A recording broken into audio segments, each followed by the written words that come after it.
Olá, meus amigos, muito bom dia. Sou o Dr. Antônio Martins Faria, sou contador, sou advogado, moro aqui em Santa Cruz do Capibaribe. Eu quero primeiramente agradecer a Deus por estar vivo e a você, minha irmã, meu irmão, minha amiga, meu amigo que dá seu like, seu dislike e faz seus comentários. Muito obrigado. Obrigado aos 824 inscritos no meu canal. Obrigado às 35 pessoas que visualizaram meu último vídeo. Estou muito feliz mesmo. Deixa aqui meu e-mail, meu telefone. Caso queira queira se comunicar comigo, fiquem à vontade. Preliminarmente, né, antes aqui de começar, eu quero mandar um abraço, né, remandar um abraço a todo mundo de Serra dos Bois, minha família de Serra dos Bois. Como eu falei, em Serra dos Bois não tem ninguém ruim, o único que não prestava era eu, já estou fora. Então, todo mundo de Serra dos Bois é gente boa e eu amo de coração minha família, tá ok? Bom, eu deixo aqui, primeiramente eu vou falar assim, Lula põe bloco na rua, né, gente? É um título que talvez não chame a atenção, porque nós estamos longe do carnaval, estamos mais próximos do Natal, seria para o Lula veste de Papai Noel, só eu que faltava, né? Para ganhar uma eleição, o Lula é capaz de tudo. Não vou nunca esquecer do apelido que o Leonel Brizola colocou no Lula, né? Sapo barbudo. Eu não vou falar porque eu vou dizer o que Brizola terminou, mas vocês vão lembrar, né? Eu acho que isso é uma realidade, porque a campanha já está na rua. O PT já, né, desde que eu já falei aqui, desde que contratou o Sidônio lá, aqui na Secretaria de Comunicação, e agora com a nomeação de Guilherme Boulos, como ministro da Secretaria de Governo. Lula mostra que já iniciou a campanha para a presidência em 2026. Está a Folha de São Paulo, um artigo da Mônica Bergamo, que é uma jornalista muito bem informado. Fica demonstrado que quando o próprio escolhido afirmou, né, o próprio Boulos afirmou, Lula me deu a missão de ajudar a colocar o governo na rua, né, da mesma fonte. O que estava faltando ao governo Lula era comunicação. Paulo Pimenta não soube se comunicar, várias pessoas, o governo Lula estava muito fechado naquela panelinha, aquela briga deles entre no Palácio da Alvorada e no Palácio do Planalto. Mas como o Lula viu que estava perdendo, correu e botou alguém profissional lá para dar assessoria para ele. Então, eu acho que foi preciso, no momento certo, né, o Lula contratar esses dois, vamos dizer assim, dois marqueteiros, né, já para dar uma dimensão à política. Há 3 meses atrás, ninguém afirmava, né, nenhum analista político tinha coragem de afirmar que Lula era um favorito para 2026, porque o governo estava esmorecido. Mas com a atrapalhada da direita, né, vamos dizer assim, o deslumbramento, que eu já até falei essa mesma frase, pelo trumpismo, pelo governo norte-americano e hasteamento da bandeira americana, da direita, e além de mais Carlos Bolsonaro lá, Eduardo Bolsonaro fazendo campanha contra o Brasil nos Estados Unidos, deu a Lula uma nova visão, né, um patriotismo. Então o governo Lula tem tudo para deslanchar e ser um governo que vai com certeza conseguir, se não vencer, porque a gente não pode fechar, mas ser um candidato competitivo. Eu não está nem previsto aqui no meu artigo de hoje, mas eu estou vendo com muita preocupação a questão, vou falar sem conhecimento, tá? Eu não li em lugar nenhum, apenas ouvi falar, né, dessas. Nós estamos prestes a começar em Belém do Pará uma conferência da ONU, 30, né? Já o número 30, que discute os principais problemas do meio ambiente do mundo, não só do Brasil. O meio ambiente ele não é uma questão política, ideológica, o meio ambiente é questão de vida. Se você não cuida do planeta, o planeta vai cair, o planeta vai se tornar inabitável. Não tem como a gente viver num lugar sadio. Mesmo assim, as manchetes estão dando Lula, o governo, a Petrobras, né? A Petrobras ganhou licenciamento para prospectar petróleo na Amazônia, né? Na foz do Amazonas, vamos dizer assim, vamos falar um nome mais técnico, né? Nas placas tectônicas da América do Sul, vamos dizer assim. E esse projeto, gente, a Petrobras não vai amanhã arrancar petróleo. Porque uma prospecção de mineral, ele leva de 5 a 8 anos, tá? Porque a Petrobras deve ir para lá pesquisar, a não ser que ela fez escondido, tá? Ela já mapeou tudo escondido. Aí tá bom, aí eu não sei. Mas se ela agora quer ter autorização, ela vai fazer todo um projeto de viabilidade, ter a prospecção, vai avaliar a quantidade, a qualidade, a durabilidade. Um projeto de mineração não nasce mesmo no alto mar, não nasce de um dia para outro. Leva de 5 a 6 anos. Então a Petrobras, esse volume da Petrobras, essa ideia da Petrobras agora, elas não vai ser, talvez no final do governo Lula, no quarto governo Lula, se ele vencer.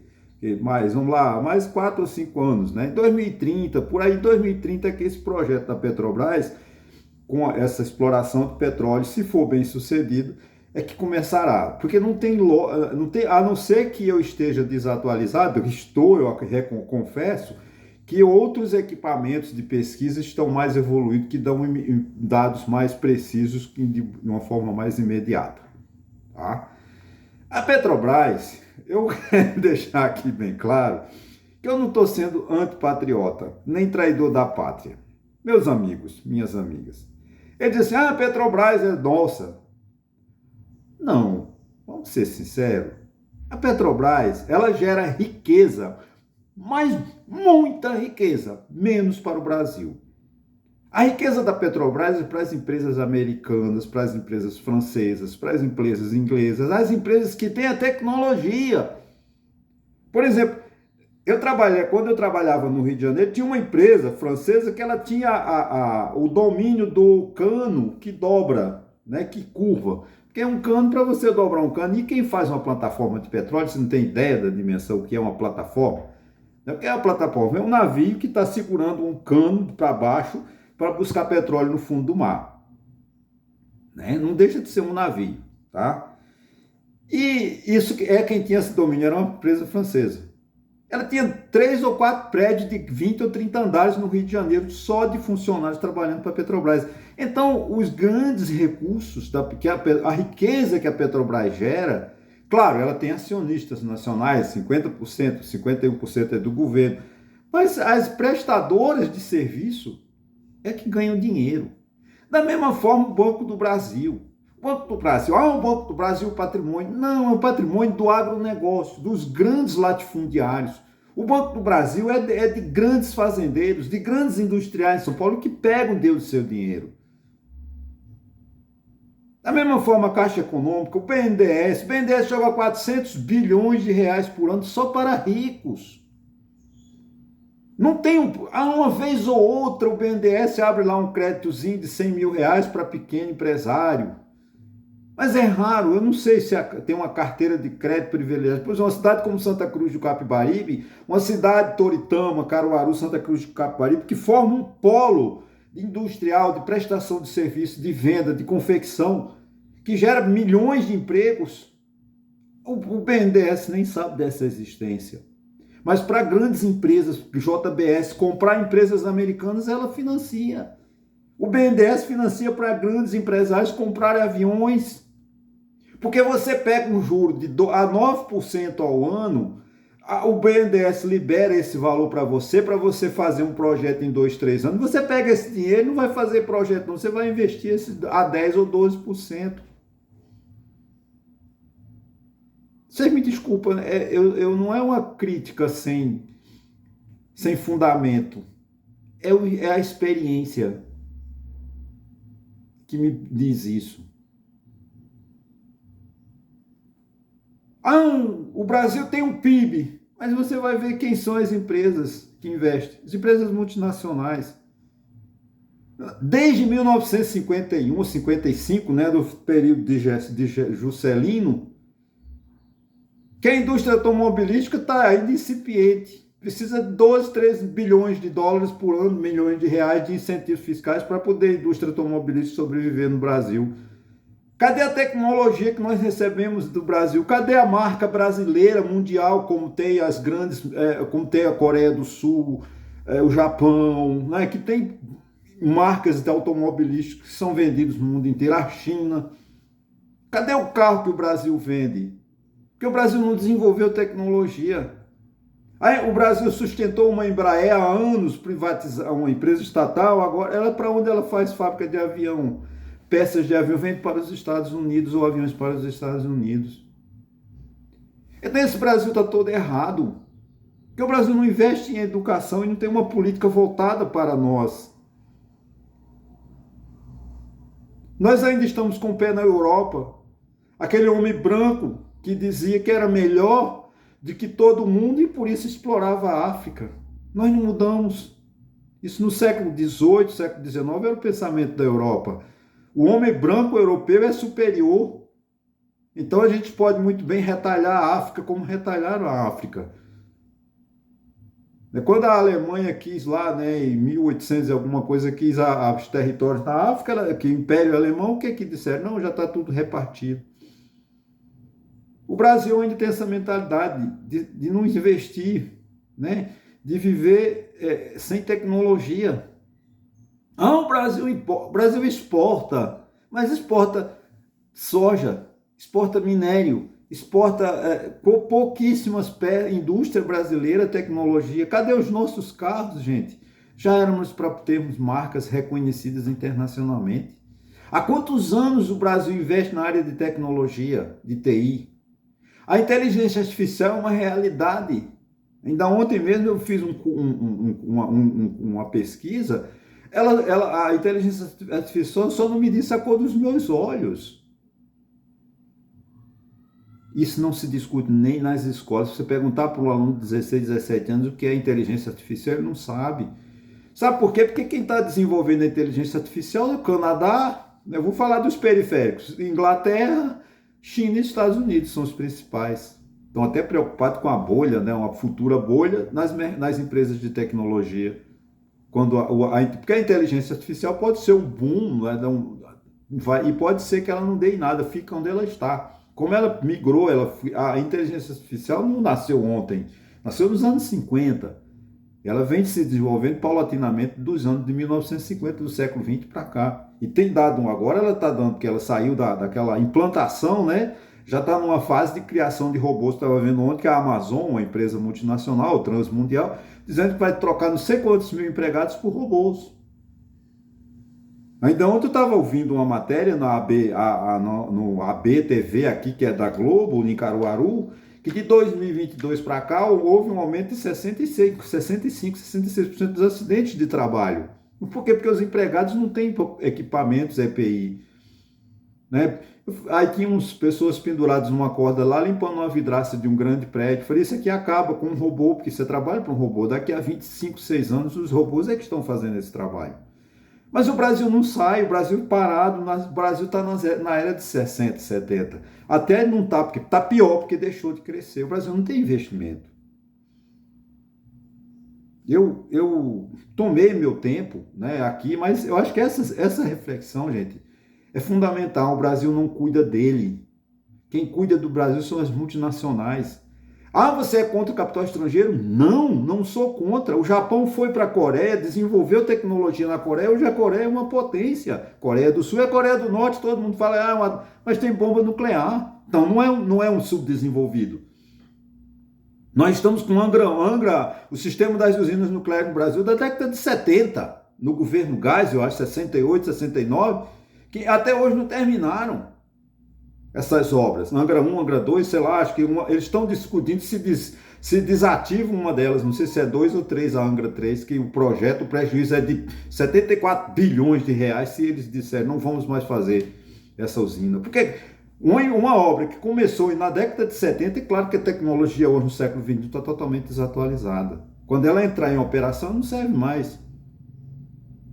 Esse é o problema do Brasil, gente.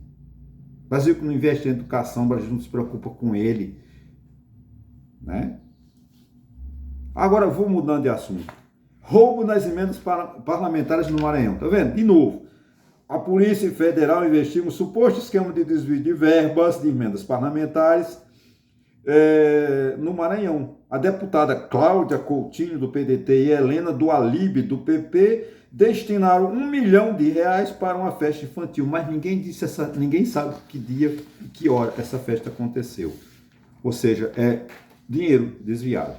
Tomara que a Polícia Federal encontre os vestígios, se houve desvio, e essas deputadas têm que ser punidas. Né? Déficit público. O governo projeta um déficit para desse ano, 2025, né, de 73 bilhões e meio de reais. Quer dizer, nós já vamos dever iniciarmos 2026 com uma dívida só de déficit, né? Gastamos mais do que arrecadamos em 2025, 73 bilhões e meio de reais. E em 2026 ele tenta driblar o arcabouço fiscal para aumentar mais as despesas de pessoal. Como eu falei no vídeo passado, o governo não se preocupa com corte de gastos. O governo só quer colocar dinheiro no mercado, fazer feira, fazer festa, mas essa conta um dia vai ser paga. E ela já está sendo paga. Qual a falta de educação? Qual a falta de médico? Qual a falta de saneamento básico? As faltas. O Brasil tem mais faltas do que oportunidades. O Brasil é o país da falta. O Brasil não dá oportunidade à sua juventude, ao seu povo. Porque tudo é consumido pela essa máfia política de pouca visão, que só enxerga o umbigo. Lamentavelmente, né? O PT envelhece. O PT sem Lula, né, já para 2030, busca Boulos, né? Escrevi aqui Boulos, né? Com 43 anos, é um jovem, eu acho que é um talento político, eu admiro o Boulos, eu acho que ele é um futuro, ele, Tabata Amaral, o João Campos, a própria Raquel Lira, são jovens políticos, o governador do Rio Grande do Sul, o Eduardo Leite, são jovens políticos que, mas eles são de direita, não importa de onde eles são, de direita ou de esquerda. São jovens políticos que têm possibilidade de visualizar o futuro, de nos governarmos no futuro. E essa questão do Boulos, né, ir para o PT, ou pelo menos servir ao PT, é a forma dele seguir em 2030. Por quê? Porque o Lula não vai mais disputar em 2030, primeiro porque ele não pode, segundo que já está com um idoso. Eu acho que ele hoje, dia 6 de novembro, oficialmente ele completa 80 anos, mas parece que o aniversário dele é dia 26 ou 27 de outubro, a data que ele nasceu, mas ele foi registrado acho que dia 6 ou 7 de novembro, não tenho certeza. Tá?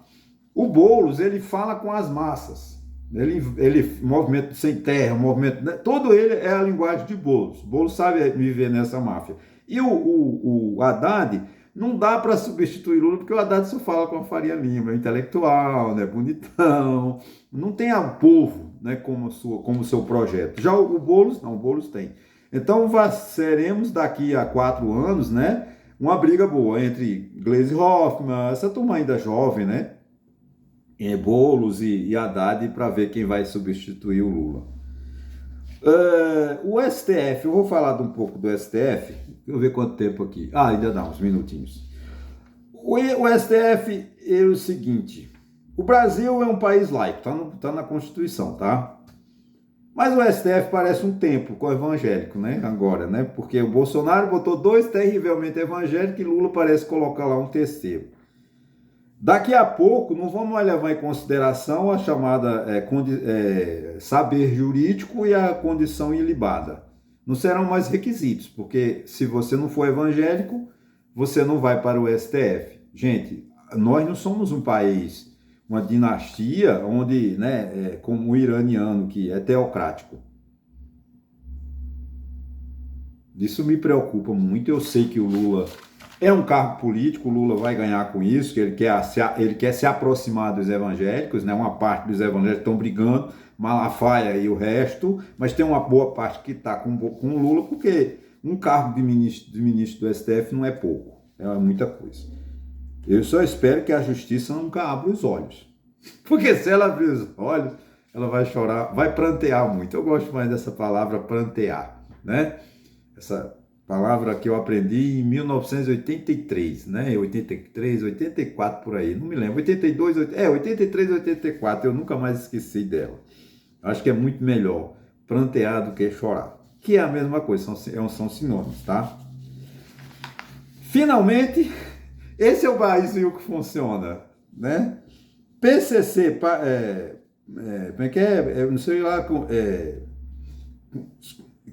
PCC, né? Esqueci o nome, PCC, que é Comando da Capital. Primeiro Comando da Capital é o crime organizado de São Paulo, né?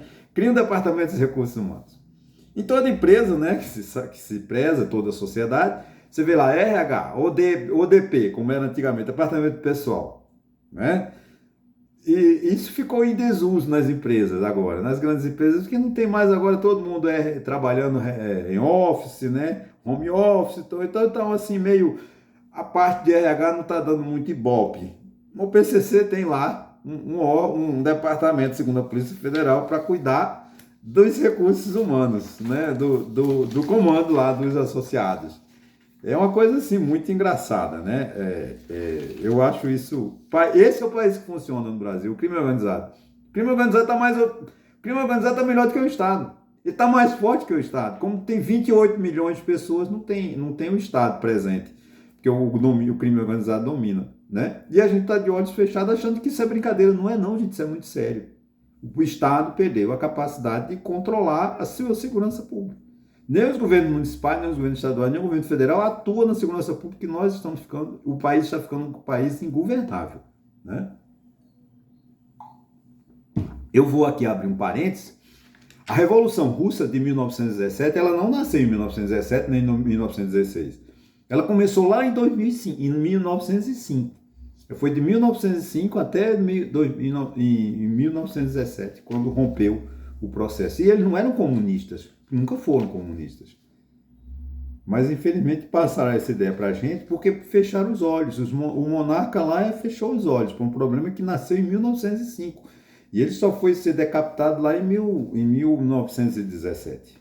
Porque eles tinham que matar a família imperial, porque achavam-se que se a família imperial não fosse morta, eles poderiam voltar. Como voltou Napoleão, né? E assim sucessivamente. Então é preciso que o Brasil se governe. Os governos precisam de governar-se. Não pode deixar que 28 milhões é uma Venezuela. Né? É a população da Venezuela hoje que está sendo cobiçada pelo Donald Trump. Né? Está sendo atacada por Donald Trump da mesma forma com a Colômbia. Né? Ele está atacando não é porque ele quer derrubar a democracia, ele quer o petróleo, ele quer as terras raras, né? que o governo americano, porque parece que nos Estados Unidos não tem essas chamadas terras raras. Então ele está indo louco pelas terras raras da China, que não vai passar para ele, então ele vai aonde? Atacar os países da América do Sul para ele ficar com as terras raras, fazer acordo para ele para não acabar com as baterias, né? Para ele continuar fazendo as baterias dos supercomputadores para alimentar a inteligência artificial. Então, vamos lá, mudando de assunto. Anistia no telhado. O projeto de anistia, né, de Bolsonaro parece que foi enterrado na Câmara. Não tem clima para para votar esse projeto, segundo as notícias do ICL Notícia. Câmara enterra a anistia e foca em emendas e poder para 2026. Porque o ano 2025 já se foi, né? Ninguém tem mais. Agora é a eleição em outubro para decidir quem vai ganhar, se é Bolsonaro, se é Lula, e pronto, e fechar para 2027 quantos ministérios o CMD. Você vê, o PMDB hoje tem um programa do MDB nas rádios, não sei se é hoje ou amanhã. Tem um programa dele, o MDB está querendo ser um partido, que não é mais, né? O PMDB de tanta história. Mas o PMDB que aloja Ricardo Nunes de São Paulo não pode ser PMDB, não pode ser sério. Ele não quer candidato em 2026, mas quer ter uma proposta, né? Contra ao Lula, onde ele insiste, né? Para encerrar, é uma piada, tá, gente? É uma piada que o governo Trump dos Estados Unidos, Donald Trump pede indenização. O presidente dos Estados Unidos, Donald Trump, cobra do Departamento de Justiça, que seria o Ministério da Justiça lá, ou né, aqui, né? A importância de 230 milhões de dólares, né, por investigação contra ele, né? Estadão está no Estadão de 22/10/2025. Trump exige que o Departamento de Justiça lhe pague 230 milhões de dólares. Já pensou se essa moda pega no Brasil? O que acontece?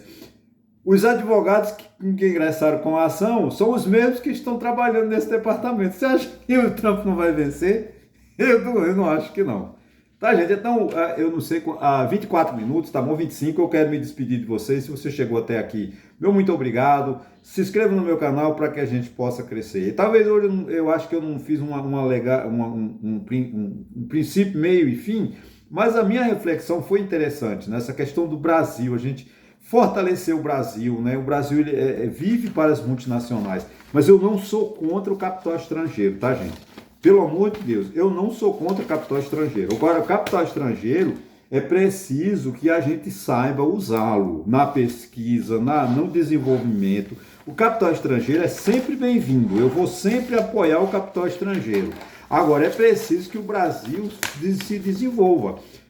Como eu me desculpa a repeteco para lembrar isso, né? E desde 1955 a indústria automobilística está no Brasil recebendo subsídio, a gente não desenvolveu uma tecnologia. Cadê a Zona Franca de Manaus? Bilhões de dólares que é desviado não, né? E aplicado na Zona Franca de Manaus com imunidade, isenção tributária. Cadê a tecnologia? Você não vê um produto na Zona Franca. A Zona Franca de Manaus descobriu uma máquina, um computador inteligente, uma geladeira que não gasta energia, mas isso é pesquisa, mas eles não é. Porque a Zona Franca de Manaus, ela só existe no papel e lá eles importam as peças de Singapura, do Japão e chega aqui só monta e ganha incentivo fiscal.